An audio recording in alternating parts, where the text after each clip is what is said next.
G'day, it's Peter Nankervis. I've had 25 years working with executive leadership type teams and working with all leaders at all levels around communicating into your team. There's a constant problem communicated back through engagement surveys and the like where people do not feel clear on the strategy or the direction that the business is taking. They also don't feel that there's a level of alignment between the messaging that different level leaders are demonstrating in the business. And as a result of that, there's probably not a clarity and there's not a trust. And so as a leader, I want to just do a little session today on how do you bring more clarity of direction into your team. So the first part I want to look at is just what are you actually trying to communicate? Secondly, then, kind of how do you communicate it? In what order and what sequence do you do that in? And when do you kind of need to make sure you're bringing that clarity of direction into your team? And give you a sense of the outcomes that you should get from that. So the first thing I wanted to look at was then just kind of what are you communicating? And I've got a nice little ice cream diagram that kind of gives you a reference here.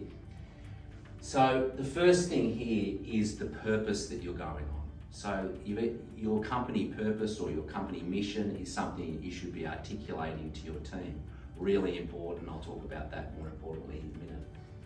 The second thing you're communicating is then the strategic drivers that you're going on to enable your purpose and direction as a business. There'll be usually something around customer, people, platform, brand, etc. So what are the drivers that your business is taking on? And what does success look like for you when you get there? You know, that's typically more like a 3-year picture.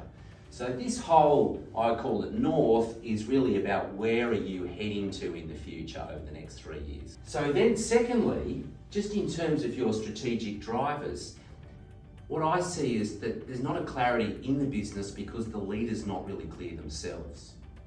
So at all levels, you really need to be able to understand it. And you understand it actually through communicating it.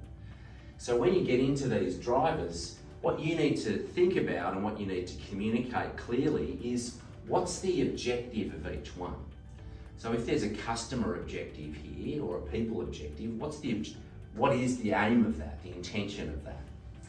Secondly is what are the boundary or the scope to that? So what 3 key elements are we really trying to organise with the intention of that customer objective? The third thing then is, well, what's the advantage? What competitive advantage does this give us? What's the benefit that this will arrive for us as a business? And fourthly then, what's the trade-off? Because if strategically we're making a choice to go in this direction or this objective, this scope, that means we're consciously not choosing to do something else. And a good strategy should definitely have a trade-off. So we're doing the what is we're giving them purpose, we're giving them the strategic drivers, and we're giving them the vision of success. And each strategy should entail an objective, a scope, an advantage, and a trade-off. And that's what you should be communicating. So if you're a new executive leader, there's 3 things that you need to make sure through your people in relationship to your vision and strategy. One is that your executive leadership team is completely aligned, and that takes a little bit of work. Secondly then is how your extended leaders, the 2nd level and 3rd level leaders, cascading that down into their teams. And there needs to be a process and a way that they can do that easily. And then thirdly, you're looking at the empowerment of your frontline and your middle managers to have the capability to be having the conversations and the team meetings where it all comes to bear from that vision and strategy into the daily and weekly activities.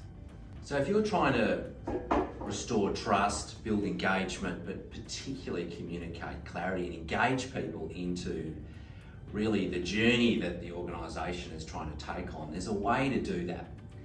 And it actually starts with purpose.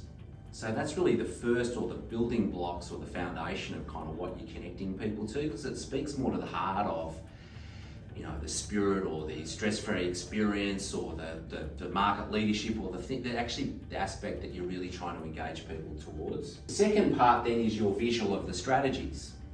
Customer, people, operations, maybe commercial or brand, whatever the 3 or 4 strategic pillars are, is what people need to see, particularly visually. Then the third thing that they then need to understand then is, what does each strategy mean? So what is the objective of the customer strategy? What is the scope then of that, the people elements that relate to that objective? What is the advantage of kind of why we're doing that, and the trade-off of what that means? All need to be communicated for each strategy, whether there's 3 or 4. Typically better not to have more than 4, because it's hard for people to remember that. People tend to remember things in 3s. And then the fourth thing you want to do is then get into the linkage between them. So each one is interdependent, right? Like the customer strategy should be enabling the people strategy, and the people strategy should be enabling the customer strategy, which then enables the commercial strategy. And the operational strategy supports the customer strategy. So each linkage, the linkage between that's really important. And that connects back to the purpose, because that's the whole way we want the enterprise to work together. And then the fifth thing you're talking about then is the so what. So the outcome of that is a particular common goal that we're all trying to strive towards, or at minimum, a vision of success of what does it feel like, look like, what will it be like when we get there. So that's how you communicate strategy. Purpose, strategy in a visual, dive down in each strategy, give the linkages between that and connect it to purpose, and then state the outcomes of that.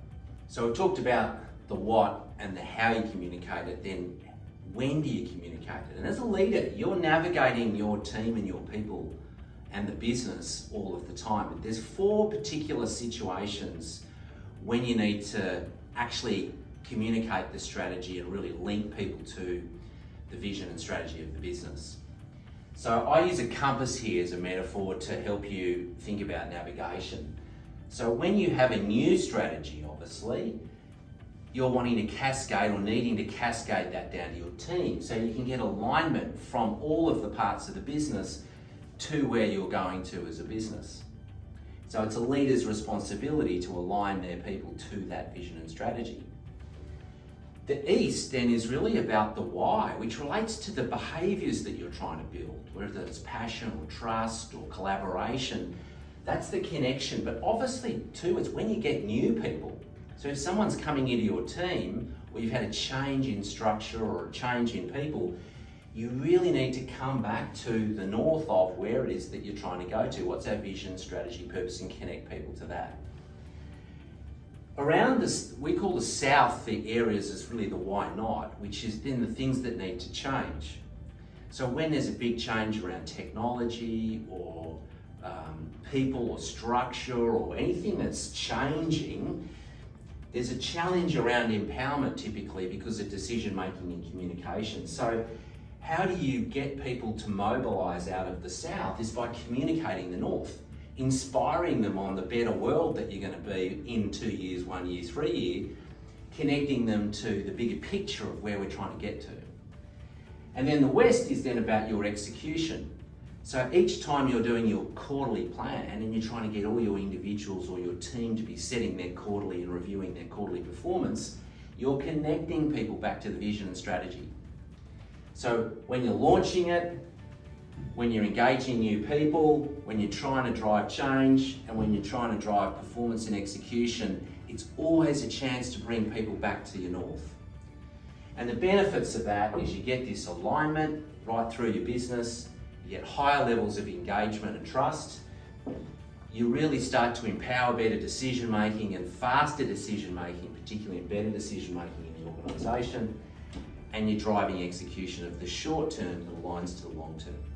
So if any of this has sparked a gap for you or a connection around you, we need to be doing this better, please reach out to us because we've got a whole lot of methods and systems that can be really helpful for your leaders.